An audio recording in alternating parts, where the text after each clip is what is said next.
రావణుడు సీతమ్మను అపహరించి లంకకు తీసుకువెళ్ళి అశోకవనంలో ఉంచాడని రామాయణం చెబుతోంది. అయితే అలాంటి అశోక వృక్షాలు ప్రస్తుతం అంతరించిపోతున్న జాతులలో ఉన్నాయని ఆంధ్ర విశ్వవిద్యాలయం వృక్షశాస్త్ర విభాగాధిపతి ఆచార్య డి. సంధ్యాదీపిక తెలిపారు. ఇప్పుడు మనందరం నిటారుగా పెరిగి పొడవైన ఆకులు కలిగి ఉన్న చెట్టును అశోక చెట్టుగా పిలుస్తూ ఉన్నాం. కానీ వాస్తవంగా అశోక చెట్లు ఇలా ఉండవు. వాటి కొమ్మలు విశాలంగా విస్తరిస్తాయి. ఈ చెట్లు శిశిరంలో ఆకులు రాల్చవు.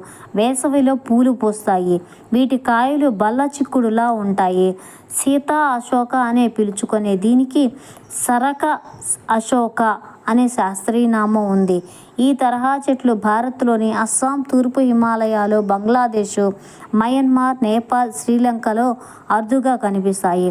ఇలాంటి చెట్లు ఒకటి ఏయూ వృక్షశాస్త్ర విభాగంలో ఉంది.